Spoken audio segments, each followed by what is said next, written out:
बहुत बहुत स्वागत है बच्चों आप सभी का आज की इस वीडियो में। और आज की वीडियो क्लास 12th के बच्चों के लिए बहुत ज़्यादा इंपॉर्टेंट होने वाली है बच्चों, क्योंकि आज की इस वीडियो में हम डिस्कस करेंगे क्लास 12th का आपका जो पॉलिटिकल साइंस का सब्जेक्ट है, हिंदी में जैसे हम राजनीतिक विज्ञान बोलते हैं, इसके बारे में। ठीक है बच्चों, तो जैसा कि आप सभी को पता है कि आने वाले 2 से 3 दिनों में ही, यानी कि आज 18 मार्च हो चुका है, ठीक है, तो 2-3 दिन में ही यानी कि 12 मार्च 2024 को आपका पॉलिटिकल साइंस का जो बोर्ड का एग्जाम है 2024 के लिए ये होने वाला है। ठीक है बच्चों, तो इस वीडियो के माध्यम से आपसे हम आपके पॉलिटिकल साइंस के बोर्ड एग्जाम की तैयारी को कंटिन्यू करने वाले हैं। ठीक है, तो हर एक सब्जेक्ट की तरह आपके पॉलिटिकल साइंस के लिए भी हमारा सबसे पहला और मोस्ट इंपॉर्टेंट जो स्टेप है बच्चों, वो है आपका सैंपल क्वेश्चन पेपर के बारे में। ठीक है, तो इन 2 से 3 दिनों में ही हम आपको 1 नहीं, 2 नहीं, 5 नहीं, कम से कम, जी हाँ बच्चों, कम से कम 10 सैंपल क्वेश्चन पेपर करवाएंगे। ठीक है, और आप यकीन मानो बच्चों कि अगर आपने ये 10 सैंपल पेपर कर लिए ना, तो आपको 90-95% लाने से कोई नहीं रोक सकता है। ठीक है, तो आ जाइए शुरुआत करते हैं बिना टाइम वेस्ट करते हुए। देखिए, सबसे पहले हम लोग पेपर के पैटर्न को देखेंगे, फिर आगे बढ़ेंगे। ओके, अब यहाँ पे आप देख सकते हैं आपका फ्रंट पेज वगैरह कुछ इस प्रकार से रहेगा। आपको रोल नंबर के हिसाब से कोई भी एक सेट मिल जाएगा। ठीक है, पेपर के अंदर टोटल नंबर ऑफ क्वेश्चन आपके 30 होने चाहिए और पेपर में आपका एक मैप भी होगा। ठीक है, चलो 10:30 से 1:30 की आपकी टाइमिंग है। पेपर आपका 3 घंटे का रहेगा और ये 80 मार्क्स का रहेगा। अब ध्यान से सुनो, ये हमारी पॉलिटिकल साइंस के लिए सबसे पहली वीडियो होने वाली है, तो मैं चाहता हूं कि आप सभी बच्चे इस वीडियो को ज्यादा से ज्यादा प्यार और सपोर्ट दिखाएं, क्योंकि इस वीडियो पे जिस हिसाब से रिस्पॉन्स आएगा उसी हिसाब से हम आपके लिए आने वाली और भी वीडियोस को बनाने वाले हैं बच्चों। ठीक है, तो आ जाइए शुरुआत करेंगे। देखिए, सबसे पहले बात करेंगे पेपर के पैटर्न की कि आपका जो बोर्ड का एग्जाम है वो किस प्रकार का आने वाला है। वैसे आपने जो प्री बोर्ड का एग्जाम दे रखा है ना, सेम टू सेम वही पैटर्न रहने वाला है। क्या पैटर्न था बच्चों? देखो, पेपर के अंदर टोटल होंगे आपके 5 सेक्शन। ठीक है, सेक्शन ए जो रहेगा इसमें 1 से लेके 12 ये रहेंगे आपके बहुविकल्पीय प्रश्न, यानी कि टोटल आएंगे आपके 12 एमसीक्यू। ठीक है, दूसरा सेक्शन बी के अंदर 13 से 18 ये आपके 2 नंबर के क्वेश्चन होंगे, यानी कि 2 नंबर के टोटल आपके 6 क्वेश्चन आने वाले हैं। ठीक है, जिसमें हो सकता है तो एक क्वेश्चन में आपको चॉइस भी मिल जाए, क्या पता। ठीक है, 19 से 23 ये आपके सेक्शन नंबर सी में क्वेश्चन होंगे, 4 मार्क्स के टोटल 5 क्वेश्चन। ठीक है, और इसमें 2 क्वेश्चन में आपको चॉइस मिलने वाली है। उसके बाद में अगला जो हमारा सेक्शन है ये सेक्शन डी रहेगा, जिसमें पैसेज, कार्टून और मैप ये रहने वाला। ठीक है, और सबसे आखिरी जो कि इंपॉर्टेंट है, सेक्शन नंबर ए 27 से 30 6 नंबर के टोटल 4 क्वेश्चन।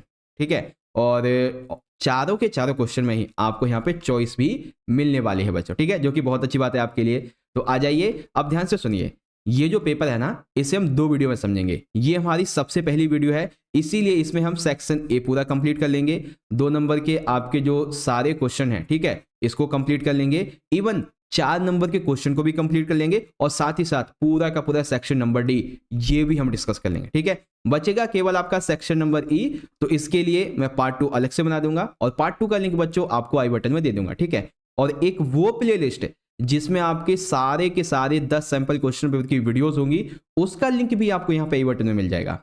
ओके बच्चों, तो आ जाइए शुरुआत करेंगे। देखिए, इंग्लिश मीडियम के बच्चे अपने पेपर के पैटर्न को चाहें तो आप इजीली यहाँ से रीड कर लीजिए, क्योंकि हम पेपर को हिंदी में भी समझेंगे और इंग्लिश में आपको आंसर यहाँ पे प्रोवाइड करवा दिया जाएगा बच्चों। ठीक है, चलिए शुरू करते हैं। तो अब मैं फेस कैम को थोड़ा सा छोटा कर देता हूँ ताकि आप जो क्वेश्चन है ना उसको अच्छे से समझ सकें। चलिए, तो यहाँ पे आप देख सकते हैं बच्चों, इस पेपर का हमारा सबसे पहला सेक्शन नंबर जो ए है ये हमारा शुरुआत हो जाता है, जिसमें सबसे पहले हमसे पूछे जाएंगे बच्चों 12 एमसीक्यूज। ठीक है, तो आप सभी बच्चे भी इन एमसीक्यू क्वेश्चन का जो आंसर है, मेरे द्वारा आंसर बताए जाने से पहले अपने मन ही मन जरूर सोचना कि सर जी ये क्वेश्चन पढ़ रहे हैं तो मेरे हिसाब से इसका ये आंसर हो सकता है, इसका ये आंसर हो सकता है। ठीक है, बड़े ध्यान से सुनिएगा। ठीक है, तो आ जाइए शुरू करते हैं। Okay, wait a minute. चलिए, देखिए सबसे पहला क्वेश्चन क्या है हमारा। सबसे पहला क्वेश्चन ये है कि पंडित जवाहरलाल नेहरू जी ने पंचशील की घोषणा कब की थी, यानी कि भारत और चाइना के बीच में जो पंचशील समझौता हुआ था, आखिर इसकी घोषणा कब हुई थी? 1964, 84, 54 या फिर 52 में? अगर आपने ध्यान से देखा होगा तो क्या नाम है, 1964 से पहले तो उनकी मृत्यु हो चुकी थी। ठीक है, तो 64 और 84 ये तो हट गया, या तो 52 हो सकता है या तो 54 हो सकता है। तो इसमें से कौन सा होगा? फटाफट से सोचो कि नेहरू जी ने पंचशील की घोषणा कब की थी बच्चों? 1954 में। कब की थी? 1954 में। तो ऑप्शन आपका जो सी वाला है ये करेक्ट हो जाएगा। ठीक है, चलिए सेकंड क्वेश्चन, अब यहाँ पे आपकी दो बातें कंप्लीट हो जाएंगी। सबसे पहली कि जो संयुक्त राष्ट्र संघ है ये किसका उत्तराधिकारी है बच्चों? लीग ऑफ नेशंस का, जिसकी स्थापना आई थिंक 1929 के आसपास हुई थी फर्स्ट वर्ल्ड वॉर के बाद में। ठीक है, तो लीग ऑफ नेशंस के उत्तराधिकारी के रूप में ही संयुक्त राष्ट्र संघ जो है इसकी स्थापना कब हुई थी? तो आपको ये भी पता चल गया ये किसका उत्तराधिकारी है। अब बस ये बता दो कि स्थापना कब हुई थी। तो स्थापना हुई थी बच्चों 24 अक्टूबर 1945 को। ठीक है, तो ऑप्शन आपका जो ए वाला है ये एकदम करेक्ट हो जाएगा। चलिए अगला क्वेश्चन देखते हैं। क्वेश्चन नंबर 3, स्वतंत्रता के बाद भारत में शासन की कौन सी व्यवस्था अपनाई गई थी? बहुत आसान क्वेश्चन है। बच्चे पूछते हैं ना कि पेपर कैसा आएगा, तो बच्चे 20% जो क्वेश्चन होंगे ना वो बहुत इजी आने वाले हैं आपके। ठीक है, और 60% पेपर नॉर्मल आता है, 20% थोड़ा सा हार्ड होता है। ठीक है, हार्ड उसके लिए है जिसने पढ़ाई नहीं की होगी। और आप टेंशन मत लो, आपकी MCQ, one shot, map, short base, हर एक चीज़ की मैं आपकी अच्छी तैयार करवा दूंगा। ठीक है, बस आपने क्या करना है, अपना प्यार और सपोर्ट ऐसे ही बनाए रखिएगा। चलिए, तो कौन सी व्यवस्था अपनाई है? सिंपल सी बात है, लोकतांत्रिक शासन व्यवस्था यानी कि डेमोक्रेटिक गवर्नेंस अपनाया हुआ है भारत ने आफ्टर इंडिपेंडेंस, है ना। चलिए अब देखो क्वेश्चन नंबर 4, यहां पे आपकी 4 बातें एक ही बार में बहुत अच्छे समझ में आने वाली है आपको। ठीक है, अब कौन कौन सी है तो ध्यान से देखो। सबसे पहले दिया गया है बच्चों कि गरीबी हटाओ का नारा किसने दिया था? इंदिरा गांधी जी ने। अब ये कब दिया था इन्होंने? तो 1971 में। आपने सुना है ना कि 1971 के जो चुनाव हुए थे उसमें एक मुख्य भूमिका जो थी इंदिरा गांधी की जीतने की, वो 1971 में इनका ये इंदिरा गांधी का जो क्या नाम है गरीबी हटाओ का नारा था। ठीक है, इसकी वजह से गांव के गरीब किसान और जो खास करके महिलाएं जो थी और बेरोजगार जो थे उन्होंने अपना मत किसको दिया था? कांग्रेस पार्टी को, यानी कि इंदिरा गांधी जी को। ठीक है, दूसरा पॉइंट, 1973 में भारत के मुख्य न्यायाधीश के रूप में SN रेव को नियुक्त किया गया था। बिल्कुल ठीक है, ये बात सही है। 1960 यानी कि जो राष्ट्रपति चुनाव हुए तो उसमें VV गिरी चुने गए थे और 1973 में फिर SN रेव चुन लिए गए थे। ठीक है, थर्ड, 1974 में रेल हड़ताल हुई थी, सभी को पता है 1974 में रेल हड़ताल हुई थी। अब इसका नेतृत्व किसने किया था बच्चों? जॉर्ज फर्नांडिस ने। ठीक है, रुके हुए वेतन और कुछ इनाम वगैरह की मांग करने के लिए इन्होंने जो हड़ताल थी वो की थी। ठीक है, 1975 में आपातकाल की घोषणा करने वाला संविधान का अनुच्छेद कौन सा है? 352। तो ये भी सही है बच्चों। तो अब हम क्या बोलेंगे यहाँ पे, जिसमें सारी की सारी बातें हमारी सही हो, यानी कि ऑप्शन जो डी वाला है बच्चों ये हमारा एकदम करेक्ट हो जाएगा। ठीक है, तो अब आपको यहाँ पे कितनी बातें पता चल गई? टोटल 4। अब कोई भी पूछा जाएगा तो बता दोगे ना आसानी से। चलो इंग्लिश मीडियम में यहाँ से देख लो, read the following statement carefully. तो ये आपके सामने सारे पॉइंट है बच्चों, इजीली यहाँ से आप रीड आउट कर सकते हो और ये आपका ऑप्शन डी करेक्ट हो जाएगा। ठीक है, चलिए क्वेश्चन नंबर 5, बड़े ध्यान से देखना बच्चों।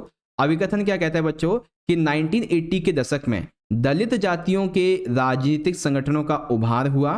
1978 में BAMCEF backward and minority communities employees federation इसका गठन हुआ था। अर्थात 1980 के दशक में जो दलित जातियां थी इन्होंने अपना एक राजनीतिक संगठन बनाया, जिसका एक एग्जाम्पल था 1978 में बामसेफ का गठन होना। अब बामसेफ की फुल फॉर्म क्या होती है तो ये एग्जाम में आ सकती है, तो याद कर लीजिए, backward and minority communities employees federation. ठीक है, अब कारण क्या था इस बामसेफ के बनने का? तो कारण ये था कि बामसेफ ने बहुजन यानी कि जो अनुसूचित जाति, अनुसूचित जनजाति और अन्य पिछड़ा वर्ग जो थे यानी कि जो अल्पसंख्यक थे, इन सभी की राजनीतिक सत्ता की बहुत ही जबरदस्त तरफदारी की, यानी कि इन सभी को राजनीतिक लेवल पे इन्हें भी योगदान देना चाहिए, यानी कि इनको भी जगह मिलनी चाहिए। ठीक है, इसी का परिवर्ती विकास दलित शोषित समाज संघर्ष समिति है, जिसके बाद के समय बहुजन समाज पार्टी का उदय हुआ। यानी कि बहुजन समाज पार्टी के उदय में कहीं ना कहीं इसका भी एक बहुत बड़ा हाथ है बामसेफ का। ठीक है, तो दोनों बातें बिल्कुल सही हैं। बामसेफ बना किसके लिए था और क्यों बना था, उसके बाद में बहुजन समाजवादी पार्टी कैसे बनी थी, सारी बातें हमारे यहाँ पे राइट होगी। तो क्या बोलेंगे बच्चों? ऑप्शन ए वाला। ठीक है, अभिकथन ए भी सही है और कारण आर दोनों सत्य हैं और व्याख्या भी है ना। चलिए इंग्लिश में देख लेंगे, आपका असेशन भी ठीक है, रीजन भी ठीक है और ये इसकी एकदम करेक्ट एक्सप्लेनेशन देता है बच्चों।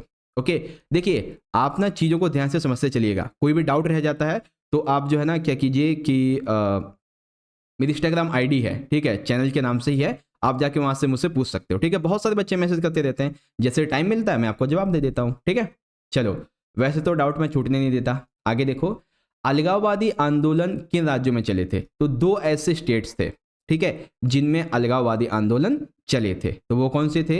एक हिंट देता हूं आपको, ये 7 सिस्टर्स में है। सर जी 7 सिस्टर में तो ये सारे के सारे आ जाते हैं। देखो मिजोरम और नागालैंड, ठीक है, यहाँ पे चले थे बेसिकली। कहाँ पे? मिजोरम और नागालैंड। इसी प्रकार से इंग्लिश में ऑप्शन ए आपका करेक्ट है। 7वां क्वेश्चन बच्चों, सबसे पहले किस रियासत के राजा ने अपने राज्य को आजाद रखने की घोषणा कर दी थी? आपने सुना हैदराबाद रियासत के बारे में, जूनागढ़, जम्मू कश्मीर और भी बहुत सारी ऐसी रियासतें थी, ठीक है, मणिपुर रियासत वगैरह। तो ऐसे कौन सी रियासत थी जिसने सबसे पहले ये कहा कि भाई हम जो है ना आजाद रहेंगे, ना तो हम पाकिस्तान में मिलेंगे ना तो हम भारत में मिलेंगे, हम खुद इंडिपेंडेंट रहना चाहते हैं। तो ये बात सबसे पहले किसने की थी बच्चों?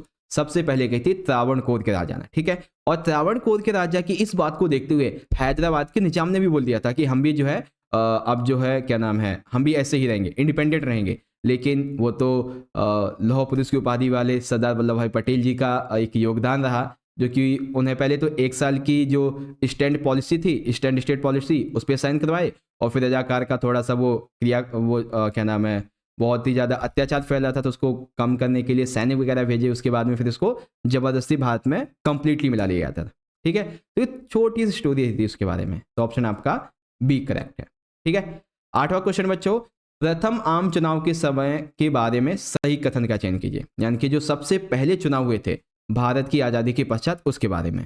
तो देखिए शुरुआत इन चुनावों की हुई थी अक्टूबर 1951 में, ठीक है, और एंडिंग हुई थी 1952 के फरवरी महीने में। इसीलिए इसे हम बोलते हैं 1952 के चुनाव, ठीक है, क्योंकि एंडिंग जब हुई थी हम उसके बारे में इसको बोलते हैं कि ये 1952 के चुनाव हुए थे, ठीक है। अब इस समय मतदाता कितने थे? 17 करोड़ भारत में मतदाता मौजूद थे। और इससे भी गई गुजरी बात, इन 17 करोड़ में से केवल और केवल 14% यानी कि 14% वोटर्स यही केवल एजुकेटेड थे, जिनको मतलब पता था आखिर वोटर होते क्या है, ठीक है। उसके बाद चुनाव अभियान, मतदान और मतगणना, इन सभी चीजों में कुल 6 महीने लगे। इसीलिए इसको बोला जाता है 1952 का आम चुनाव, ठीक है बच्चों। तो ऑप्शन कौन सा ठीक हो जाएगा आपका? ऑप्शन डी वाला, ठीक है। चलिए इंग्लिश में देख लेंगे, यहाँ पे आपका ऑप्शन जो डी है ये एकदम करेक्ट हो जाएगा। चलिए आगे बात करते हैं। क्वेश्चन नंबर 9 है बच्चों। अब इसको थोड़ा ध्यान से देखना, मैं फेस कैम को थोड़ा सा छोटा कर देता हूँ ताकि आपको सारी बातें दिख जाएं।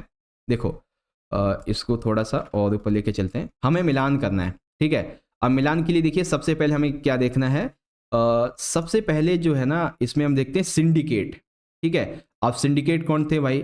तो सिंडिकेट जो है ना कांग्रेस की नीतियों के विरुद्ध, नहीं ये होगा दूसरे का, डी से जाएगा, ठीक है। डी से क्यों जाएगा?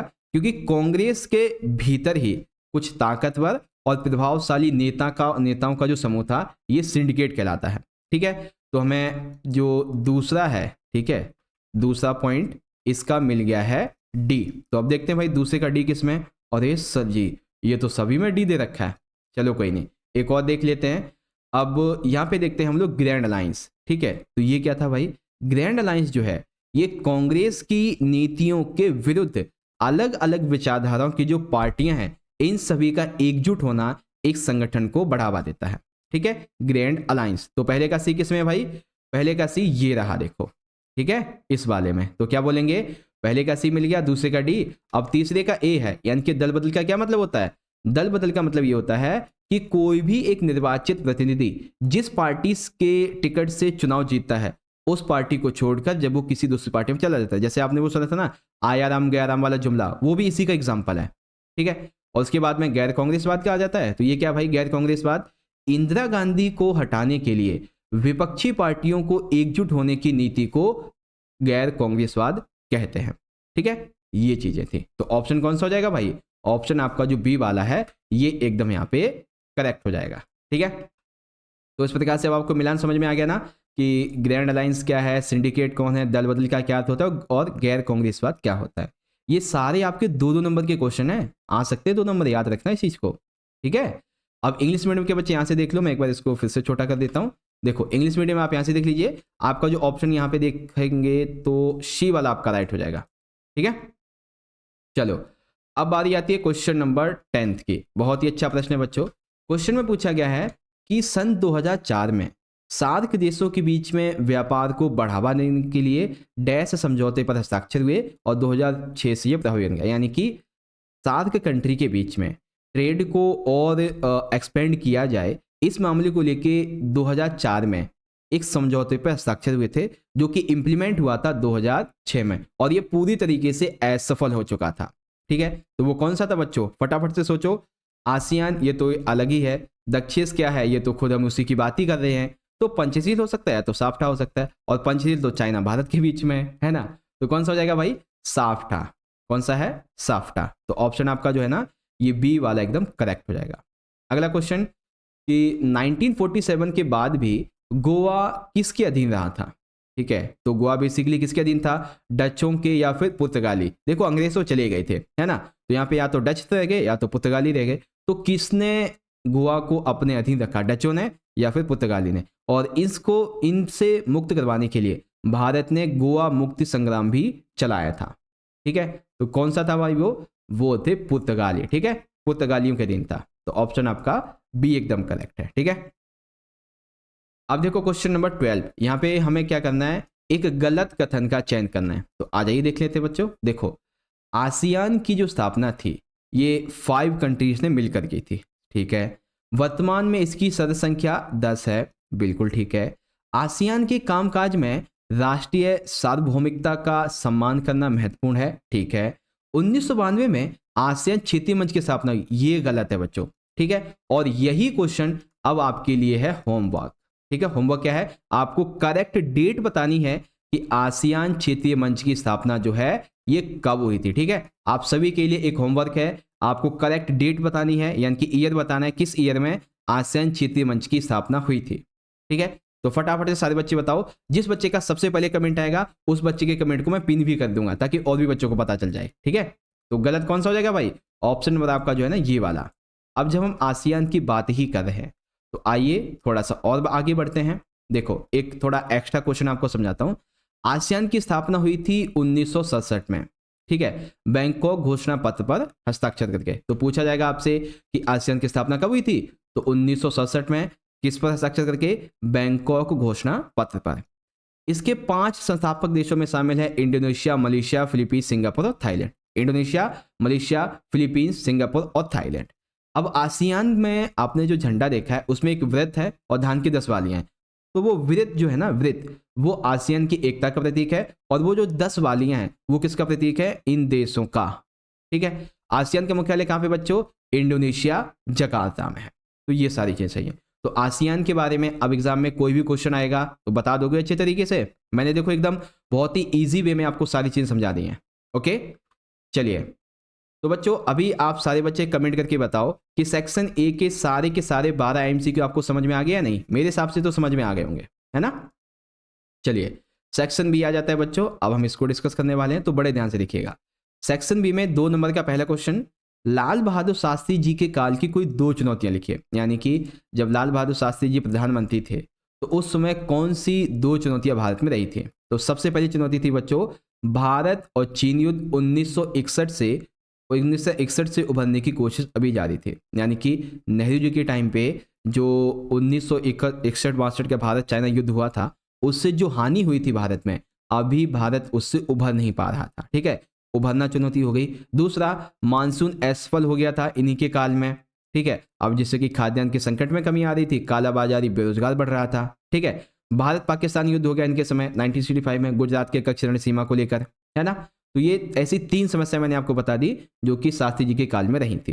ठीक है, गरीबी हटाओ गरीबी का नारा किसने दिया था और इसके तहत क्या क्या कहा गया था। तो देख लीजिए, अभी एक चीज मैं आपको बता ही चुका हूं, गरीबी हटाओ का नारा जो है ये 1971 में दिया गया था। किसके द्वारा, इंदिरा गांधी जी के द्वारा। अब इस नारे के तहत क्या कहा गया था, इस नारे के तहत यह कहा गया था कि वंचित तबकों को, खास करके जो भूमिहीन किसान हैं, दलित हैं और आदिवासी हैं, अल्पसंख्यक हैं, महिला हैं, बेरोजगार हैं, इन सभी को हम लोग जो है समर्थन करेंगे। ठीक है, इनके विकास के लिए काम करेंगे, और इन सभी ने मिलकर इंदिरा गांधी जी को वोट दिए थे। ठीक है, तो 1971 के हम बोलते हैं ना कि जो चुनाव जीतने का एक सबसे बड़ा कारण क्या था, तो एक कारण ये भी रहा था। दूसरा कारण जो 1971 का भारत पाकिस्तान युद्ध होता ना बांग्लादेश को लेकर, तो उसमें जो जीत हुई उसकी वजह से इंटरनेशनल लेवल पे इंदिरा गांधी जी की छवि काफी अच्छी हुई थी, तो एक नेशनल लीडर के रूप में इनका उदय हुआ था, है ना। तो इसीलिए 1971 के चुनाव भी जीत गई थी। ओके, उसके बाद इंग्लिश में right 2 challenges of Lal Bahadur Shastri era. तो 2 चैलेंज क्या क्या थे बच्चों, इजीली यहाँ से पढ़ सकते हो। एंड देन कि when did and who give the slogan of eradicating poverty and what was said under it. तो किसने दिया और ये इसमें क्या क्या कहा जाता है, यहाँ पढ़ लीजिए। अगला क्वेश्चन, द्विराष्ट्रीय सिद्धांत किसने दिया तथा इसका वर्णन कीजिए। तो आप सभी को पता है द्विराष्ट्रीय सिद्धांत किसने दिया था, मुस्लिम लीग के द्वारा, खास करके मुस्लिम लीग के जो जिन्ना थे इनके द्वारा। ठीक है, अब देखिए इसके तहत क्या कहा गया था, इसके तहत ये कहा गया कि भारत जो है वो हिंदू और मुसलमान 2 कौमों का देश है। ठीक है, इस द्विराष्ट्र सिद्धांत के तहत क्या कहा गया, भारत 2 कौमों का देश है, हिंदू तथा मुसलमान। इसीलिए मुस्लिम लीग ने हिंदुओं के लिए हिंदुस्तान की तो मांग ही नहीं की, उन्होंने कहा हम मुस्लिमों के लिए एक अलग देश पाकिस्तान की मांग करते हैं। ठीक है, और आखिरकार भारत का जब विभाजन तय हुआ तो विभाजन का आधार क्या रखा गया था बच्चों, धार्मिक बहुसंख्यक। इसी वजह से इतनी धार्मिक सांप्रदायिक हिंसा हुई थी, क्योंकि देखो एक तरफ इधर जो पश्चिम बंगाल वाला एरिया था, ठीक है, बांग्लादेश, ठीक है, और इधर पंजाब का हिस्सा, गुजरात का और ये राजस्थान का इलाका जो पाकिस्तान अभी बना दिया गया है ना। तो दोनों तरफ मुस्लिम बहुल इलाके थे, तो इसलिए 2 पाकिस्तान बनाए गए थे। वो 1971 में एक अलग कहानी चलती है, तो वो पाकिस्तान जो है ना बांग्लादेश बन जाता है। बस ये कॉन्सेप्ट था इसका। ठीक है, तो who gave the 2 nation theory and describe it, तो किसने दी थी, और इजीली आप यहाँ से पढ़ सकते हो। ठीक है, चलिए अब है क्वेश्चन नंबर 5। बहुत अच्छा बच्चों, बहुत अच्छा प्रश्न है। क्वेश्चन क्या है, शॉक थेरेपी के कोई 2 परिणाम लिखिए। तो 15 क्वेश्चन क्या कहता है, यूएसएसआर के विघटन के पश्चात जितने भी वो 15 कंट्रीज थे, नवगठित गणराज्य थे, उन सभी ने क्या किया था, साम्यवाद को छोड़ दिया, है ना। अब पूंजीवाद की एक नई व्यवस्था को अपनाया जिसका नाम दिया गया शॉक थेरेपी। अब इस शॉक थेरेपी के बहुत ही गलत परिणाम निकल के आए। वो क्या निकले, तो अब उसे ध्यान से देखो। सबसे पहला लिखेंगे बच्चों गराज सेल के बारे में, जो कि आप सभी को पता है। यूएसएसआर के विघटन के पश्चात वर्ल्ड लेवल पे सबसे पहली बार ऐसा हुआ कि किसी भी उद्योग को औने पौने दामों पे, यानी कि अगर कोई जो उद्योग है, इंडस्ट्री है, अगर वो 10,000 करोड़ की है तो वो मात्र 1,000 करोड़ में बेची जा रही है। औने पौने दाम का मतलब यही हो गया, जो वस्तु 1 लाख की है उसको 10,000 में, 5,000 में बेचा जाना। तो इतिहास में सबसे पहली बार ऐसा हुआ, इसीलिए इसको गराज सेल के नाम से जाना जाता है। दूसरा पॉइंट, विदेशी कब्जा। अब जब गराज सेल हो ही गया है, इकोनॉमिकल स्थिति खराब हो ही चुकी है कंट्रीज की, तो सिंपल सी बात है, उन्हें अपने विकास के लिए क्या करना पड़ेगा, विदेशी कर्जा लेना पड़ेगा। ठीक है, जीडीपी में गिरावट, अरे ये तो सिंपल सी बात है, जब आप देश से कर्जा ले रहे हो, किसी अदर देश से या फिर किसी जो यूएनओ वगैरह है उससे ले रहे हो, तो सिंपल सा कॉन्सेप्ट है कि आपकी जीडीपी तो बढ़ने से रही, क्योंकि कर्जा है ही आपके ऊपर इतना सारा, है ना। अब सामूहिक कृषि से निजी कृषि की शुरुआत हुई, जिससे समाज में विभिन्नता आ गई, अर्थात अब जो था कृषि जो थी वो उसका भी प्राइवेटाइजेशन कर दिया गया। अब इसकी वजह से क्या हुआ कि जिनके पास खेती थी, खेत थे, वो किसान तो अमीर होते चले गए। अब जिनके पास इतने से खेत थे या थे ही नहीं, वो तो और गरीब हो गए। तो इसकी वजह से खाइयां हो गई अमीर और गरीब के बीच की। ठीक है, तो ये हो गया बच्चों आपका शॉक थेरेपी के 2 आर्थिक परिणाम। इसका English version, right any 2 economic consequences of shock therapy. तो क्या 2 कॉन्सिक्वेंसेस हैं बच्चों इसके, एक है गराज सेल, फिर फॉजिंग लोन है, डिक्लाइन इन जीडीपी, और एक लास्ट आपका ये वाला पॉइंट है। ओके, चलिए अब है क्वेश्चन नंबर 16। काफी अच्छा प्रश्न है बच्चों, श्वेत क्रांति का वर्णन कीजिए। ठीक है, अभी श्वेत क्रांति थी क्या बच्चों, तो ध्यान से सुनो। 1970 के दशक में मिल्क मैन ऑफ इंडिया के नाम से जाने मशहूर जो व्यक्ति थे, वर्गीज कुरियन। ठीक है, ध्यान से समझो दोबारा से। 1970 के दशक में मिल्क मैन ऑफ इंडिया के नाम से जाने वाले मशहूर वर्गीज कुरियन, इनके द्वारा गुजरात के एक शहर आणंद से सहकारी दूध उत्पादन का आंदोलन चलाया गया। और इस आंदोलन के तहत इन्होंने, वर्गीज कुरियन ने क्या किया, गांव-गांव से दूध इकट्ठा किया और गांव वाले जो दूध लेके आते थे उनको पैसा देते थे। अब इन्होंने उस इकट्ठे किए हुए दूध को स्टेट में बेचना शुरू किया।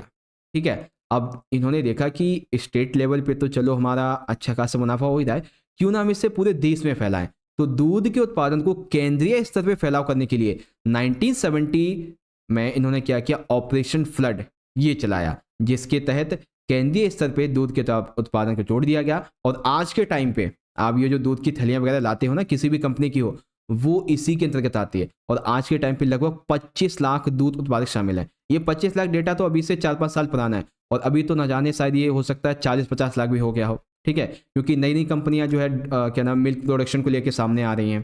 तो सिंपल सा श्वेत क्रांति क्या हो गई कि 1970 के दशक में मिल्क मैन ऑफ इंडिया के नाम से जो मशहूर व्यक्ति थे वर्गीस कुरियन, इन्होंने गुजरात के एक शहर आणंद से दूध के उत्पादन को केंद्रीय स्तर पर पहुंचाने के लिए 1970 में ऑपरेशन फ्लड चलाया, जिसके तहत दूध के उत्पादन को केंद्रीय स्तर पर जोड़ दिया गया। ठीक है, तो इसको बोलते हैं श्वेत क्रांति। समझ गए? चलो इंग्लिश में देख लीजिए, डिस्क्राइब द व्हाइट रिवॉल्यूशन या फिर दूध क्रांति आप बोल सकते हो। अब क्या है इसके बारे में आप यहां से पढ़ सकते हो। चलिए अगला क्वेश्चन है 17, भारत के परमाणु परीक्षण के लिए उत्तरदायी किन्हीं दो परिस्थितियों का वर्णन कीजिए। ये क्वेश्चन बच्चों आपका 4 नंबर में भी आ सकता है कि आखिर भारत ने पहले परमाणु परीक्षण किया 1978 में, जो कि सफल नहीं हुआ, फिर 99 में किया जो कि सफल हो गया। तो एक मिनट, पहला परमाणु परीक्षण जो है ये हुआ था मई 1974 को, ठीक है, और दूसरा हुआ था 1998 में, और 8 वाला जो था 1998 वाला वो हो गया था सफल। ठीक है, अब ऐसी क्या क्या परिस्थितियां, क्या क्या सिचुएशंस भारत के सामने आई जिसकी वजह से भारत को अपना परमाणु परीक्षण करना ही पड़ा, तो देख लेते हैं। सबसे पहले परिस्थिति देखो, भारत जब से आजाद हुआ तब से लेके भारत के पड़ोसी देशों के साथ में, खास करके चाइना, पाकिस्तान और बांग्लादेश, इसके साथ में युद्ध ही होते रहे हैं। तो वही बता देंगे, भारत के पाकिस्तान के साथ युद्ध 1948, 65, 71 और 99, भारत चाइना का युद्ध 1962। इसकी वजह से भारत को ये लगा कि अगर हमारे पास में परमाणु हथियार होते तो इन देशों की इतनी हिम्मत नहीं होती कि ये हमसे टकरा सकते। ठीक है, तो इन सभी चीज़ों को देखते हुए भारत ने सोचा कि भाई हमारे पास में परमाणु हथियार होना चाहिए। ठीक है, 1973 में अरब और इजराइल का युद्ध हुआ, जिसकी वजह से पूरे वर्ल्ड लेवल पे तेल के जो दाम थे इसको लेकर बहुत ही ज़्यादा वृद्धि देखी गई। ठीक है, भारत इसी वजह से बहुत ज़्यादा आर्थिक समस्याओं से घिर चुका था। ठीक है, अब भारत में मुद्रास्फीति बहुत ज़्यादा बढ़ने लगी थी। मुद्रास्फीति का मतलब क्या हो गया कि भारत में जो मुद्रा थी फॉरेक्स रिजर्व वो भी कम हो रहा था, क्योंकि ट्रेड हमें अदर कंट्री से करना पड़ता था, है ना। इसी समय देश में देशव्यापी रेल हड़ताल हुई थी 1974 में, वो जॉर्ज फर्नांडिस वाली जो थी। ठीक है, कुछ आपातकाल वाले एक दो कारण दे सकते हो, एक दो युद्ध के नाम बता सकते हो। ठीक है, वो हड़ताल वगैरह, आपातकाल वगैरह लगना, इन सभी चीज़ों से भारत को ये लगा कि भाई अब भारत के पास में भी ना परमाणु होना चाहिए, परमाणु हथियार होने चाहिए। ठीक है, तो ये वो सारी सिचुएशंस थी जिसकी वजह से भारत को लगा कि उसके पास में परमाणु हथियार होना चाहिए। इंग्लिश में देख लेंगे, describe any two circumstances responsible for the India's nuclear testing. तो क्या थे सर्कमस्टेंसेस, इसके बारे में आप सभी यहां से पढ़ सकते हो। ठीक है, ये था आपका इंग्लिश में। चलिए अगला क्वेश्चन नंबर 18, चीन ने खुले द्वार की नीति कब अपनाई थी और इसके तहत उसने क्या किया था। तो बहुत ही आसान क्वेश्चन है, चाइना ने खुले द्वार की नीति अपनाई थी 1978 में। इसके तहत चाइना के जो तत्कालीन नेता थे देंग शाओपिंग, ठीक है, 1978 में कौन थे नेता, देंग शाओपिंग, इन्होंने चीन में आर्थिक सुधारों और खुले द्वार की नीति की घोषणा की, जिसके तहत इन्होंने कहा विदेशी पूंजी और प्रौद्योगिकी के निवेश और बाजार मूलक अर्थव्यवस्था को हम लोग आगे बढ़ाते हैं। यानी कि चाइना के जो उस समय के 1978 में तत्कालीन नेता थे देंग शाओपिंग, इन्होंने खुले द्वार की नीति अपनाई। इस नीति के तहत विदेशी कंपनियों का अपने देश में स्वागत किया और इंटरनेशनली ट्रेड करने के लिए ये तैयार हो गए। ठीक है, यही कॉन्सेप्ट था। अब इसी को इंग्लिश में देख लीजिए कि when did China adopt the open door policy and what did do it under. तो ये कब किया था, 1978 में, और क्या था, ये सारा कॉन्सेप्ट यहाँ से पढ़ लीजिए। ठीक है, तो आई होप बच्चों विद इन 29 मिनट्स आपका सेक्शन ए और बी बहुत अच्छे समझ में आ गया होगा। चलिए, are you ready for section number C, शुरू करें बच्चों, जो कि बहुत इंपॉर्टेंट होने वाला है। चलिए बात करते हैं सेक्शन नंबर सी की, जो कि काफी इंपॉर्टेंट है। बड़े ध्यान से समझिएगा, 4 नंबर के क्वेश्चन है, और 4 नंबर के जो क्वेश्चन है ना बच्चों, वो आपके 6 नंबर में भी आ सकते हैं एग्जाम में। ओके, देखो सबसे पहला क्वेश्चन, आपातकाल के बाद राजनीति के संदर्भ में 1977 के चुनावों का वर्णन कीजिए। जब आपातकाल लगा था, ठीक है, 1975 में, तो उसके बाद की जो राजनीति हुई, जब 18 महीने के बाद में आपातकाल हटाया गया 1977 में, तो उसके जो चुनाव थे उसका हमें वर्णन करना है। तो आ जाइए देख लेते हैं आपातकाल के बाद की राजनीति। देखो, जनवरी 1977 में विपक्षी पार्टियों ने मिलकर जनता पार्टी का गठन कर लिया था। ठीक है, जैसे आपातकाल समाप्त होने को हुआ तो 1977 में कांग्रेस की जितनी भी विपक्षी पार्टियां थी ये सभी एकजुट हुई और उन्होंने एक पार्टी का गठन किया, जनता पार्टी का। जनता पार्टी ने जब अपना चुनाव प्रचार किया, ठीक है, तो उन्होंने अपना सबसे बड़ा मुद्दा क्या बनाया, आपातकाल के दौरान नागरिकों पर जो भी अत्याचार हुए उसको बनाया मुद्दा। ठीक है, अब भाई नागरिकों को वैसे भी आपातकाल की वो जो ज्यादतियां थी वो झेल चुके थे, अब वो उस सरकार को वापस से सरकार में नहीं लाना चाहते थे जिसकी वजह से आपातकाल लगा था। ठीक है, तो इसीलिए दूसरा मौका किसको दिया गया, जनता पार्टी को। आजादी के बाद ये सबसे पहले ऐसे लोकसभा चुनाव थे जिसमें कांग्रेस पार्टी की हार हुई थी। ठीक है, कांग्रेस को लोकसभा में सिर्फ और सिर्फ 154 सीटें मिली थी और 35% से भी वोट कम मिले थे। ऐसा क्यों, आपातकाल की ज्यादतियों की वजह से।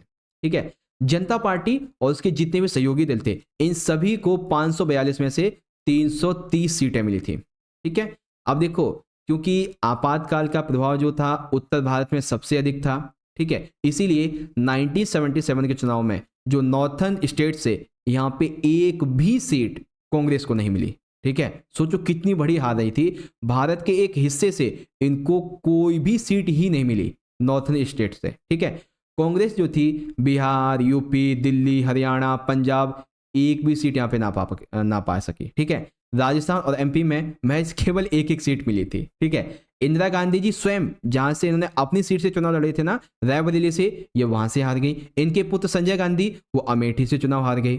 ठीक है, जो नॉर्थ स्टेट से। कांग्रेस ने महाराष्ट्र, गुजरात, उड़ीसा, दक्षिण भारत के कई राज्यों में बड़ी ही मुश्किल से सरकार बना पाई थी। ठीक है, क्योंकि वहां पे आपातकाल का प्रभाव थोड़ा सा कम रहा होगा इसीलिए। ओके, अब इसी का सेकंड क्वेश्चन देखो बच्चों कि आपातकाल के उचित कारणों की जांच करने के लिए किस आयोग का गठन किया गया था और उसने अपनी रिपोर्ट में क्या कहा गया था। तो आइए बड़े ध्यान से समझते बच्चों। तो देखो आप एक छोटी सी भूमिका लिखेंगे आपातकाल की जांच के लिए जनता पार्टी की सरकार के द्वारा मई 1977 में सर्वोच्च न्यायालय के पूर्व मुख्य न्यायाधीश जेसी शाह, ठीक है, यानी कि आपातकाल की जांच करने के लिए किसके द्वारा यह एक आयोग बनाया गया था, जनता पार्टी के द्वारा।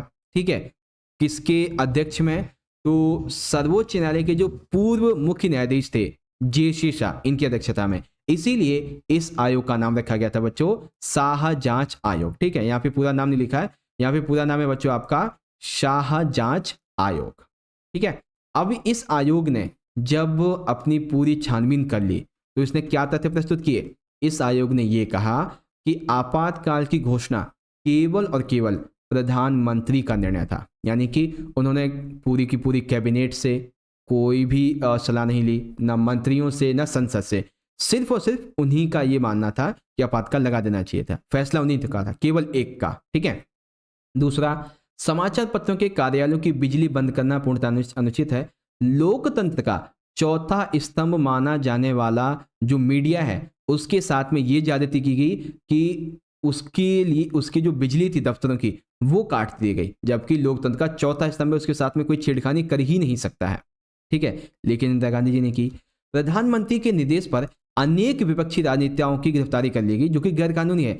बेसिकली देखो, प्रधानमंत्री ने निर्देश दिया कि जितने भी हमारी विपक्षी पार्टियों के नेता है ना, जो हमें लगता है कि इस आपातकाल में कुछ भी अड़चन पैदा कर सकते हैं, फटाफट जाओ सबको गिरफ्तार करके जेल में डाल दो। ठीक है, और ऐसे हजारों नेताओं को गिरफ्तार करके जेल में डाला गया था। कुछ लाखों की संख्या में जो कार्यकार थे जो विपक्षियों के, उनको भी जेल में डाल दिया गया था। तो ये अनुचित था शाह जांच आयोग के अनुसार। तीसरा, मीसा का दुरुपयोग। मीसा का फुल फॉर्म होता है maintenance of internal security act. ठीक है, तो इसका दुरुपयोग किया गया जिसकी वजह से नेताओं के फोन टैप किए गए, उनकी पर्सनल बातें तक सुनी जा रही थी। ठीक है, कुछ लोगों ने आधिकारिक पद पर ना रहते हुए भी सरकारी कामकाज में हस्तक्षेप किया, जैसे कि उन्हीं के परिवार में कुछ लोग थे जिन्होंने एक्चुअल में सरकार में उसका कोई पद नहीं है लेकिन फिर भी वो काम कर रहे थे, है ना। तो इन सभी चीजों के आधार पे शाह जांच आयोग ये कहता है कि ये पूर्णतः बिल्कुल ही गलत रहा था। ठीक है, आपातकाल। तो आ गया बच्चों समझ अच्छे तरीके से, और ये हो जाएगा आपका यहाँ पे क्वेश्चन नंबर 19 के दोनों पार्ट। चलिए आगे बात करते हैं यहाँ पे। Describe in 1977 elections in the context of post emergency politics. तो क्या क्या था, तो पॉलिटिक्स आफ्टर इमरजेंसी। मैं इसको थोड़ा छोटा कर देता हूँ ताकि और भी जो बच्चे हैं ना इंग्लिश मीडियम के वो एक ही बार में इसको देख सकें। ठीक है, देख लो। पॉलिटिक्स आफ्टर इमरजेंसी क्या थी, इसके बारे में यहाँ से पढ़ सकते हो आप सारे के सारे point. Okay, and second question कि वो जो साझा आयोग बनाया गया था, मतलब कौन सा आयोग बनाया गया था, तो साझा आयोग। अब इस आयोग ने क्या क्या रिपोर्ट में अपनी कहा था, उन बातों का आप यहाँ से समझ सकते हो। ठीक है, चलिए अगला है बच्चों अब हमारा क्वेश्चन नंबर 20, और ये एक ऐसा क्वेश्चन है बच्चों जिसमें से आपके 2 नंबर के, 4 नंबर के, 6 नंबर के क्वेश्चन बनेंगे। ठीक है, और यहाँ पे आपको एक ब्रह्मास्त्र दूंगा अभी, ठीक है ना, बड़े ध्यान से देखिएगा। सार्क जो है यानी कि दक्षिण, इसकी स्थापना कब हुई थी, इसके उद्देश्य और असफलता लिखिए। ठीक है, तो सबसे पहले सुनो, सार्क की फुल फॉर्म क्या है, दक्षिण एशियाई क्षेत्रीय सहयोग संगठन। इंग्लिश में जिसे हम लोग बोलते हैं south Asian association for regional corporation. अब ध्यान से देखो, सार्क की जो स्थापना हुई थी बच्चों, ये हुई थी 8 दिसंबर 1985 में, और इस सार्क का जो मुख्यालय है वो है नेपाल काठमांडू में। ठीक है, अब आप सभी बच्चों के लिए एक ब्रह्मास्त्र। ठीक है, अब जो मैं बोल रहा हूं ना उसको बड़े ध्यान से सुनना। देखो, आपके 12th में ना 3 से 4 संगठन है, जैसे सार्क हो गया, आसियान हो गया, यूरोपीय संघ हो गया, और भी 1-2 संगठन है ना।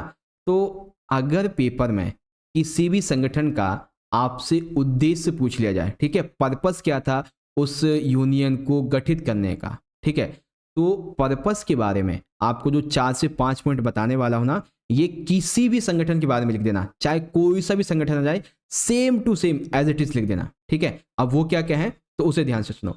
सबसे पहला, सम्मिलित देशों में जनता के विकास एवं जीवन स्तर में सुधार लाना। जितने भी उससे किसी भी यूनियन की आप बात कर लो, उन सभी यूनियन में शामिल जो भी देश हैं उनकी जनता के विकास एवं जीवन में सुधार लाना। दूसरा पॉइंट, सम्मिलित देशों की सांस्कृतिक और सामाजिक विकास और आपसी सहयोग को बढ़ावा देना। तीसरा पॉइंट, एक साथ मिलकर सारी की सारी कंट्री जो भी उस यूनियन में शामिल हैं अपना आर्थिक विकास करेंगे, साथ ही आपसी विश्वास को बढ़ाकर व्यापार को बढ़ावा देंगे, साथ ही जितनी भी देश शामिल है ना वो शांति स्थापना करेंगे। ठीक है, और आपसी एकता और विश्वास को बनाए रखेंगे। अब जो ये 6 पॉइंट मैंने आपको बताए ना, इसमें से 4 से 5 पॉइंट दिमाग में रट लो आप। ठीक है, बहुत आसान है, और वैसे भी रटने का तो कोई मतलब ही नहीं है, क्योंकि 3-4 वर्ड याद करने हैं। क्या, सामाजिक सांस्कृतिक विकास करना, आपसी सहयोग बनाना, जीवन स्तर में सुधार करना, ठीक है, एक साथ मिलकर आर्थिक विकास करना, शांति स्थापना, विश्वास बनाए रखना और व्यापार बढ़ाना। बस हो गया आपका यहाँ पे।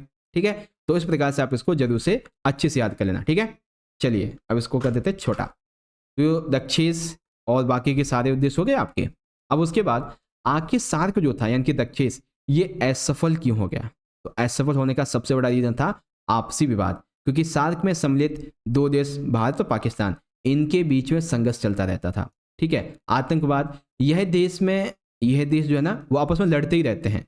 भारत पर ये आरोप लगाते हैं कि पाकिस्तान और बांग्लादेश भारत देश में आतंकवादी घटनाओं को अंजाम दे रहे हैं। यानी कि भारत जो है वो क्या कहता है पाकिस्तान और बांग्लादेश से कि तुम सब मिलके ना भारत में आतंकवादी घटनाओं को अंजाम दे रहे हो। ठीक है, इससे क्या हुआ, आपसी विश्वास में कमी आती गई, जिससे व्यापार नहीं हो पाया। जैसे साफ्टा बनाया गया था 2004 में, 6 में लागू हुआ था, तो वो असफल क्यों हो गया, इसी वजह से हो गया था, है ना। ये चीजें थी। तो आगे बच्चों समझ अच्छे तरीके से सार्क क्या है और इसकी असफलता वगैरह क्या थी, सारी चीजें। इसका इंग्लिश वर्जन देखो, when was SAARC establish and write its objectives and failure. तो सार्क क्या है बच्चों, इसके बारे में यहाँ से पढ़ लीजिए, और इसका फेलियर क्या है वो भी आप इजीली यहाँ से रीड आउट कर सकते हो। अगला क्वेश्चन, भारत के विभाजन में किस प्रकार की दिक्कतें सामने आई, किन्हीं 4 का वर्णन कीजिए। बहुत बढ़िया प्रश्न है बच्चों और बहुत इंपॉर्टेंट है। ठीक है, आइए ध्यान से समझते हैं। देखिए, मुस्लिम लीग ने द्विराष्ट्रीय सिद्धांत अपनाने के पीछे तर्क क्या दिया था कि भारत हिंदू और मुस्लिम 2 कौमों का देश है, इसीलिए मुस्लिम लीग ने मुसलमानों के लिए अलग देश पाकिस्तान की मांग की थी, और आखिरकार इस मांग को माना भी गया। और जब विभाजन के आधार की बात की गई कि भाई विभाजन करेंगे कैसे, किस बेस पे करेंगे, तो बेस रखा गया था धार्मिक बहुसंख्यक। ठीक है, अब धार्मिक बहुसंख्यक बेस तो रख दिया हमने, लेकिन इसमें आगे बहुत सारी समस्याएं। ठीक है, अब वो क्या समस्याएं थी, सबसे पहली समस्या ये थी कि पूरे भारत के जितने भी स्टेट से, ठीक है, ब्रिटिश रूल से जस्ट अभी जो बेसिकली आज़ाद हुए थे, हर एक जगह पे हिंदू और मुस्लिम की आबादी बहुत थी। ठीक है, तो सबसे बड़ी समस्या क्या होगी कि अब इसको अलग कैसे करें। तो दो ऐसी जगह देखी गई जो बहुत ही मुस्लिम बहुल इलाके थे, ठीक है। अब प्रॉब्लम यहाँ पे ये हो गई कि ये दोनों जगह बहुत ही दूर थी, आज का बांग्लादेश और आज का पाकिस्तान ये पहले थे, ठीक है ना। तो अब ये दिक्कत होगी कि भाई पाकिस्तान बने कैसे, तो दो पाकिस्तान बना दिए, एक तो पूर्वी पाकिस्तान हो गया, एक पश्चिमी पाकिस्तान हो गया। अब दूसरा इलाका, दूसरी समस्या क्या आ गई, दूसरी समस्या ये आई कि हर एक मुस्लिम व्यक्ति पाकिस्तान में मिलना भी नहीं चाहता था, ठीक है। जैसे कि खान अब्दुल गफ्फार खान जो थे, जिन्हें सीमांत गांधी के रूप में जानते हैं, इन्होंने द्विराष्ट्रीय सिद्धांत के विरोध किया, लेकिन फिर भी इनके पश्चिमी उत्तर सीमा प्रांत को पाकिस्तान में मिला लिया गया था, जबकि इन्होंने विरोध किया था इस द्विराष्ट्रीय सिद्धांत का, फिर मिला लिया गया, ठीक है। तो इससे क्या पता चलता है, हर एक मुस्लिम व्यक्ति मुस्लिम इलाका पाकिस्तान में मिलना नहीं चाहता था। तीसरा, जब हम बात करते हैं कि दो पाकिस्तान की, तो पंजाब और बंगाल, इसमें हिंदू आबादी थोड़ी अधिक रही थी, इसीलिए अब इसका डिवीजन कैसे किया जाए, तो इस बात को ध्यान में रखते हुए डिस्ट्रिक्ट यानी कि जिला और उससे निचले स्तर पर भी प्रशासनिक हल को आधार माना गया और यह स्थानिक अधिक त्रासदी थी। अगर पेपर में पूछा जाए ना कि सबसे अधिक विभाजन की त्रासदी कहाँ पे हुई थी, तो याद रखिएगा पंजाब, बंगाल और कोलकाता, तीन जगह पे हुई थी। और चौथी समस्या क्या थी, चौथी समस्या ये थी कि चाहे भारत की बात कर लो चाहे पाकिस्तान की बात कर लो, दोनों तरफ ही अल्पसंख्यक मौजूद थे, पाकिस्तान में हिंदू और भारत में मुस्लिम। अब ऐसे में इन्हें यही नहीं पता था कि ये तो मस्त खा पी के शाम को सोए हैं और सुबह जो है ना इनकी जो परदादाओं के टाइम से इनकी जो ज़मीनें चली आ रही हैं वो अब इनकी बचेंगी ही नहीं। अरे ज़मीनें छोड़ो, देश ही नहीं बचेगा, और देश भी छोड़ो, अब वो शरणार्थी के रूप में रहने के लिए मजबूर हो जाएंगे। उन्हें पता ही नहीं, जब आज़ाद हुए तो पता चला अरे हमारा तो घर चला गया, हमारा तो देश चला गया, हमारी नागरिकता चली गई, अब हमें कौन अपनाएगा, ऐसा कुछ, ठीक है। तो ये चीज़ें थी। आगे बच्चों अच्छे तरीके समझ में। तो ये क्वेश्चन था आपका 21, जो कि काफ़ी इंटरेस्टिंग है और आई होप आपको समझ में आ गया होगा। चलिए अगला क्वेश्चन देखते हैं बच्चों। अब हमारा यहाँ पे क्वेश्चन नंबर, अच्छा इंग्लिश में है, इसको मैं ठीक है देख लो। What kind of problems, wait a minute, what kind of problems emerged in the partition of India, describe any four. तो सबसे पहले तो आप बताएंगे टू नेशन थ्योरी के बारे में, फिर आप बताएंगे types of problems arose the details of which are given below. तो फर्स्ट कौन सी थी, सेकंड कौन सी थी, उसके बाद में थर्ड बताएंगे, फिर आप यहाँ पे फोर्थ बताएंगे। कंप्लीट। अगला अब यहाँ पे है बच्चों, ओके चलिए, काफ़ी इंपॉर्टेंट क्वेश्चन है बच्चों, और ये क्वेश्चन आपका बेसिकली 6 मार्क्स में भी आ सकता है, ठीक है ना। बड़े ध्यान से समझिएगा। क्वेश्चन क्या है, सुरक्षा परिषद की संरचना का वर्णन कीजिए। सुरक्षा परिषद में अभी भी कुछ सुधारों की आवश्यकता है, इन्हीं 2 सुधारों की व्याख्या कीजिए, ठीक है। तो आइए बड़े ध्यान से समझते हैं। सबसे पहले बात करेंगे बच्चों सुरक्षा परिषद की संरचना की, यानी कि यूएनओ की जो सिक्योरिटी काउंसिल है इसके बारे में बात करेंगे। तो सबसे पहला पॉइंट, यूएनओ की सिक्योरिटी काउंसिल में टोटल नंबर ऑफ जो मेंबर्स हैं वो हैं 15। अब ये 2 पार्ट में डिवाइड है, 5 तो हैं भाई स्थायी, जिसमें अमेरिका, फ्रांस, ब्रिटेन, रूस और चाइना, ये 5 शामिल हो जाते हैं, और 10 होते हैं अस्थायी सदस्य जिनको हर 2 वर्ष में चुना जाता है महासभा के द्वारा। अब सुरक्षा परिषद क्या कार्य करती है, तो ये देशों के विवाद को सुलझाती है, ठीक है, विश्व में शांति बनाए रखती है, और शांति को यदि कोई भंग करता है तो उसको सजा भी देती है, ठीक है। निषेधाधिकार, तो सुरक्षा परिषद के जो 5 स्थायी सदस्य ना, इनको निषेध अधिकार भी प्राप्त है, ठीक है। ये चीजें हो गई। अब बारी ये आती है कि आखिर हमें इस सिक्योरिटी काउंसिल में रिफॉर्म्स की जरूरत जो है वो क्या क्या है, ठीक है, किस प्रकार के यहाँ पे सुधार करने चाहिए। तो सबसे पहला सुधार आ जाता है बच्चों सदस्य संख्या में वृद्धि। देखो 24 अक्टूबर 1945 को जब यूएनओ बना तो इसमें टोटल 51 देश शामिल थे स्थापना के समय, लेकिन आज 2024 में 193 प्लस कंट्रीज इसमें अब शामिल हैं। तो ये क्या दर्शाती है कि यूएनओ के जो बाकी का इंफ्रास्ट्रक्चर है वो तो और डेवलप हुआ है और बढ़ा है, लेकिन सिक्योरिटी काउंसिल के जो मेंबर्स है उसमें अभी तक इंक्रीजनेस नहीं देखी गई है, ठीक है। तो भाई नंबर ऑफ मेंबर्स इंक्रीज करने चाहिए। दूसरा पॉइंट कि असमान प्रतिनिधित्व है, क्योंकि देखो अमेरिका महाद्वीप से देखा जाए तो केवल अमेरिका है, ठीक है। यूरोप महाद्वीप से 3 कंट्री हैं, फ्रांस हो गया, ब्रिटेन हो गया, रूस हो गया, और एशिया जो कि विश्व का सबसे बड़ा महाद्वीप है उससे केवल चाइना है, जबकि अफ्रीका, ऑस्ट्रेलिया, इन महाद्वीपों से तो कोई प्रतिनिधित्व तो है ही नहीं। क्या ये देश में एग्जिस्ट नहीं करते हैं? इनको भी तो सिक्योरिटी काउंसिल में लिया जाना चाहिए कि नहीं लिया जाना चाहिए, है ना। वहीं ये तो महाद्वीप हो गए, इसके अलावा कई कंट्रीज हैं जो कि इसके जो मापदंड होते हैं ना सुरक्षा परिषद के स्थायी सदस्य के, उस पर खरे उतरते हैं, like Japan, Bharat, Germany, Brazil, ठीक है, ये सारे के सारे। फिर वीटो की समाप्ति की बात आ जाती है, क्योंकि देखो जो भी स्थायी सदस्य है ना, इन सभी के पास में एक बहुत ही खतरनाक पावर है जिसको हम बोलते हैं वीटो शक्ति। इसको समाप्त करना चाहिए क्योंकि इसका होता है उपयोग, ठीक है। इससे कोई भी मजबूत फैसला नहीं लिया जा पाता है। जैसे मान लेते हैं कोई भी फैसला जो है ना लिया जाना सिक्योरिटी काउंसिल में, तो उन 5 में से, ठीक है, उन 5 में से जो 4 सदस्य हैं, अगर वो एग्री करते हैं किसी मामले को लेके और कोई एक अगर आ गया, ठीक है, जिसने उसके बाद में ये बोला कि भाई मैं नहीं मानता, मैं इसके विपक्ष में हूं, तो वो एक जो वीटो होगी ना वो उन 4 को निरस्त कर देगी, ठीक है, क्योंकि पांचों की पांचों वीटो का उसके ऊपर सहमत होना जरूरी होता है, ठीक है। तो ये चीज थी, समझ गए। आज तक अगर देखा जाए तो केवल जो है ना रशिया यानी कि रूस जो है ये 122 बार अपनी वीटो का उपयोग कर चुका है और टोटल 250 बार अभी तक उपयोग हो चुका है वीटो का, ठीक है। ये चीजें थी, तो आई होप अब आप समझ गए होंगे। अब इसी का इंग्लिश में देख लीजिए, describe the structure of the security council, some reforms are still needed in the security council, explain any two reforms. तो स्ट्रक्चर क्या है सिक्योरिटी काउंसिल का, यहाँ से पढ़ सकते हैं आप सारे पॉइंट को, ठीक है। एंड देन सिक्योरिटी काउंसिल में हमें किन किन रिफॉर्म्स की जरूरत है वो भी आप इजीली यहाँ से पढ़ सकते हो बच्चों, ठीक है। चलिए ये हो गया आपका यहाँ पे। अगला बच्चों क्वेश्चन नंबर 23, 1970 के दशक की राजनीति में आया राम गया राम जुमला काफी चर्चित रहा, वर्ण कीजिए। सही बात है भाई, 1970 के बाद में आया राम गया राम जुमला काफी चर्चित हुआ, तो लिखेंगे पहले दल बदल के बारे में। विधायकों के द्वारा जब तुरंत या जल्दी जल्दी पार्टी बदली जाती है, ठीक है, तो इसे भारतीय राजनीति में आया राम गया राम शब्द से इस्तेमाल किया जाता है, ठीक है। तो दल बदल क्या हो गया, सिंपल सा, किसी पार्टी के सदस्य के द्वारा अपनी पार्टी का त्याग करना स्वेच्छा से, या फिर उस पार्टी के जो मेन व्यक्ति हैं उसके द्वारा उसको निष्कासित कर देना, और भी कई तरीके होते हैं, ठीक है। अब जब जल्दी जल्दी ये काम किया जाता है तो उसको आया राम गया राम बोल देते हैं। हुआ ये था कि 1967 के चुनावों के बाद में कांग्रेस को छोड़ने वाले विधायकों ने क्या किया, देखो, यानी कि 1967 में जब चुनाव हुए तो बहुत सारे कांग्रेस के नेता ने कांग्रेस पार्टी को छोड़ दिया। अब उन्होंने 3 राज्यों जिसमें हरियाणा, मध्य प्रदेश और उत्तर प्रदेश थे, यहाँ पे अपनी सरकार बनाने में भूमिका निभाई, ठीक है।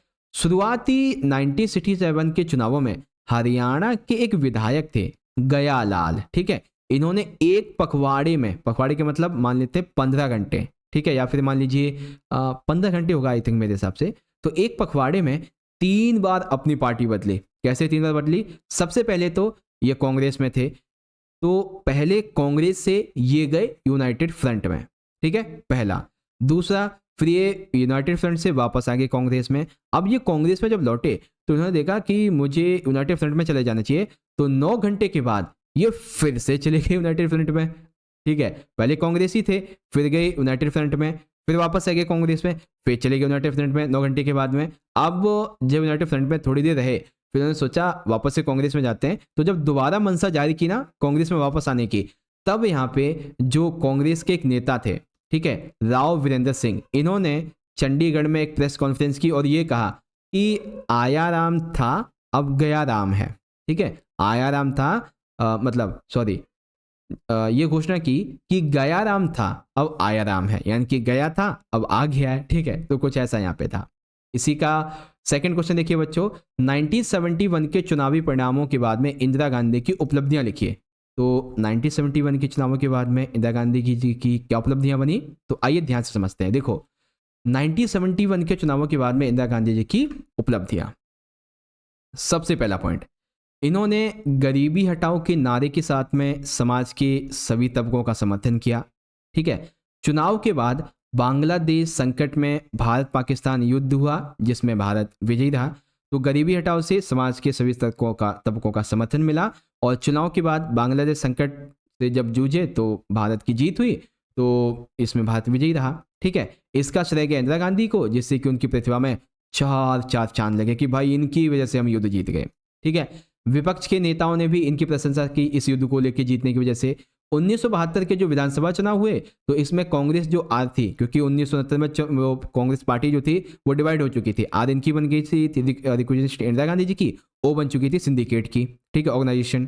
तो आर की जो थी ये जीत हुई। इंदिरा गांधी को गरीबों का और वंचितों के रक्षक के रूप में देखा जाने लगा था, ठीक है। अन्य कदम भी उठाए गए जैसे कि सार्वजनिक क्षेत्र की समृद्धि, भू स्वामित्व, शहरी संपदा का परिसीमन, आय रोजगार में वृद्धि, पृथ्वी पक्ष की समाप्ति, ये सारी चीजें थी, ठीक है। इसके फलस्वरूप वो कांग्रेस पद्धति जो कि 1977 के चुनावों में कहीं ना कहीं लड़खड़ा गई थी, वो एक सेकेंड, अच्छा 71 की बात हो रही है ना, चलिए ठीक है।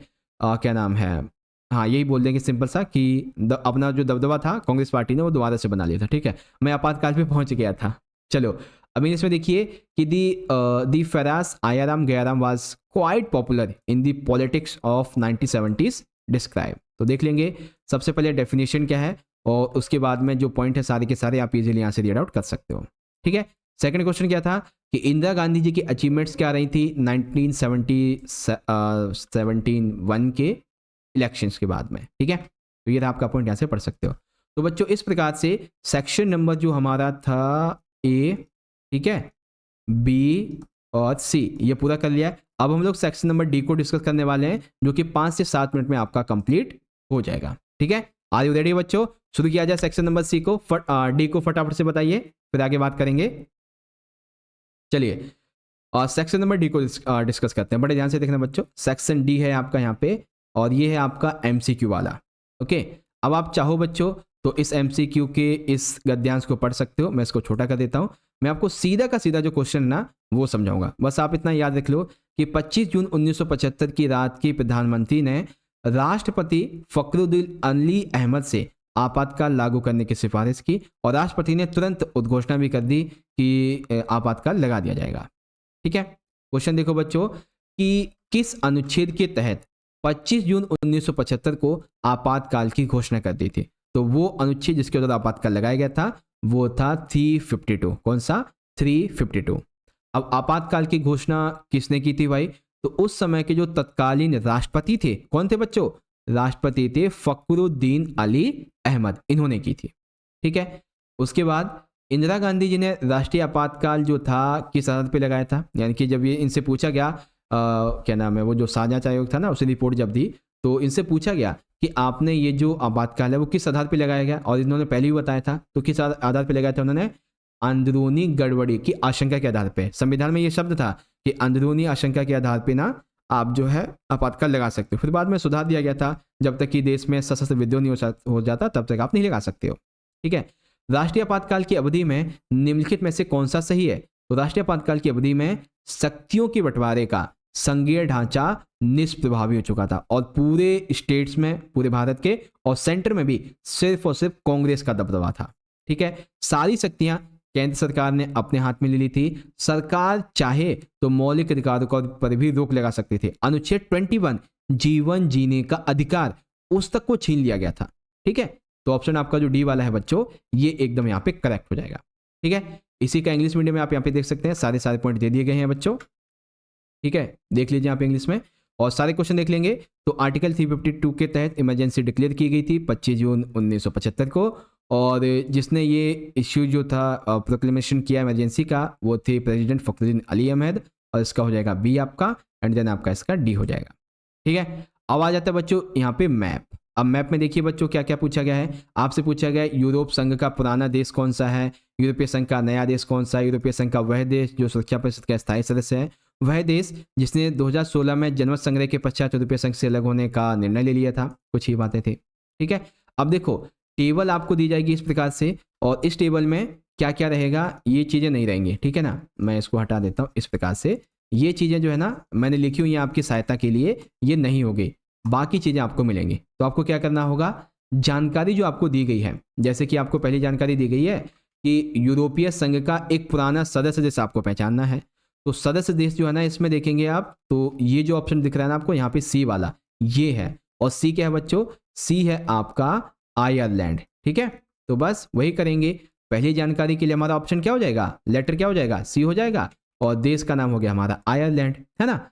अगला क्वेश्चन क्या है बच्चों कि यूरोपीय संघ का एक नया देश जो कि इसमें शामिल हुआ है, तो वो है यहाँ पे देखेंगे ए वाला, ठीक है। और ए क्या है भाई? ए है हमारा पोलैंड। तो बस वही बदलेंगे यहाँ पे कि अक्षर ए हो गया और देश का नाम आपका पोलैंड हो गया। इसी प्रकार से तीसरा, यूरोपीय संघ का वह देश जो सुरक्षा परिषद का स्थायी सदस्य है, तो 3 कंट्री हैं इसकी, ठीक है। तो उसमें से एक कंट्री जो आपको यहाँ पे बी वाली दिख रही है ना, बी वाली, ये है फ्रांस। तो यही करेंगे हम यहाँ पे, फिर से बी के लिए हमने यहाँ पे भर दिया है फ्रांस। ओके, उसके बाद में जिसने 2016 में ब्रेग्जिट किया था बेसिकली, उसको हम बोलते हैं, तो ब्रेग्जिट किसने किया था, ब्रिटेन ने किया था। तो डी वाला आपका कौन सा हो जाएगा यहाँ पे, ये रहा देखो, ये आपका हो जाएगा चौथे के लिए डी, इस प्रकार से, ठीक है। तो ये हो गया आपका कॉन्सेप्ट बच्चों मैप वाला, आई होप। चलिए अब हम लोग डिस्कस करते हैं इसके कहाँ चला गया, ये रहा, ठीक है, चित्र वाले की। अब चित्र बड़े ध्यान से देखना, इस चित्र में आपको क्या दिख रहा है, इस चित्र में आपको दिख रहे हैं ये सरदार वल्लभ भाई पटेल जी, ठीक है, यहाँ पे देख सकते हैं ये नाम लिखा है इनका, ठीक है। अब ये जो है ये रियासत से क्या कह रहे हैं, ये रियासत के राजा से ये कह रहे हैं कि एक काम करो, तुम ना अपने विदेशी मामले, अपनी प्रतिरक्षा और जो अपने संचार है, कम्युनिकेशन है, वो हमें दे दो, बाकी तुम राज करते रहो, हमें कोई मतलब नहीं है, उठो मत महाराज, बस मुझे ये 3 चीजें दे दो, ठीक है। अब क्वेश्चन देखो क्या भाई, क्वेश्चन ये है, कार्टून में दाईं ओर खड़े नेता को पहचानिए, तो पटेल जी हैं, सरदार वल्लभ भाई पटेल। कार्टून जो है ये राजा और जनता के बीच किस तरीके के संबंध का संकेत देता है, तो देखो एक तरफ राजा है यहाँ पे, एक तरफ ये जनता है, तो ये किस चीज का संकेत देता है, तो राजा जनता के ऊपर बैठा हुआ है, जनता कितना दुखी लग रही है, तो क्या बोलेंगे, राजा जो है यानी कि शासक अपनी जनता का दमन करता हुआ और शोषण करता हुआ यहाँ पे दिखाई दिया गया है। अब कार्टून में सरदार पटेल जी राजा से क्या मांग रहे हैं, तो देखिए विदेशी मामले, प्रतिरक्षा और संचार मांग रहे हैं, तो वही बोल देंगे इस प्रकार से, विदेशी मामले, प्रतिरक्षा और संचार मांग रहे हैं, है ना, ये चीजें थी, ठीक है बच्चों। तो इस प्रकार से आपका ये कॉन्सेप्ट जो है वो यहाँ पे हो जाता है कंप्लीट। चलिए अब रियासतों के विलय में सबसे महत्वपूर्ण भूमिका किसने निभाई थी, जिसे गांधी जी के द्वारा लौह पुरुष की उपाधि भी दी गई थी, तो वो थे सरदार पटेल जी। अब इसी का इंग्लिश वर्जन देख लीजिए आप यहाँ पे कि सारे क्वेश्चन जो है वो आपको दे दिए गए हैं। मैं इसको थोड़ा छोटा और कर देता हूँ एक बार, ताकि आप देख सकें अच्छे से। सारे क्वेश्चन आपके हैं 26.1, 2, 3 एंड आपका ये 4, ठीक है। चलिए तो इस प्रकार से बच्चों यहाँ पे हमारा जो आज का पेपर है वो होता है कंप्लीट। अब बचेगा बच्चों आपका सेक्शन नंबर ए, और सेक्शन ए को आपको मैं समझाऊंगा पार्ट 2 की वीडियो में, ठीक है। और पार्ट 2 की वीडियो का लिंक आपको यहाँ पे मैं आई बटन में दे दूंगा, तो सारे बच्चे पार्ट 2 को जो है यहाँ पे आई बटन में जाके जरूर से उसे चेकआउट कर लीजिएगा बच्चों, ठीक है। ओके, तो इस प्रकार से हमारा आज का ये जो पेपर है, पेपर नंबर 1, ये तो हो गया हमारा कंप्लीट, ठीक है। पार्ट 2 रह गया, वो बहुत जल्दी आ जाएगा।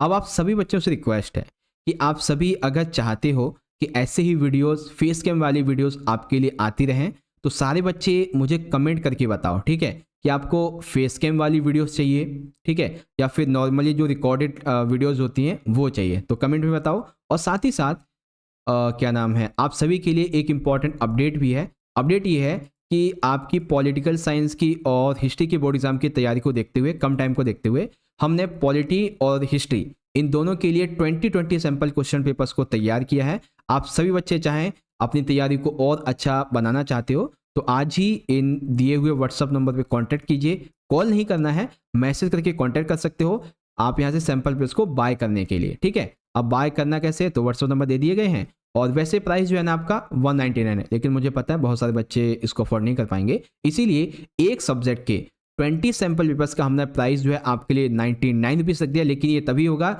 जब आपको ये कोड मैसेज में लिखोगे तब, ठीक है, JSK10 इस प्रकार से, ठीक है बच्चों। तो इस प्रकार से एक इंपॉर्टेंट इन्फॉर्मेशन थी जो आपको मुझे देनी थी। अब इस सेशन को यहीं पे हम एंड करते हैं और मिलेंगे बच्चों आपसे पार्ट 2 की वीडियो में। तब तक के लिए पढ़ते रहिएगा, अपना ख्याल रखिएगा। बहुत बहुत धन्यवाद। जय हिंद, जय भारत, वंदे मातरम।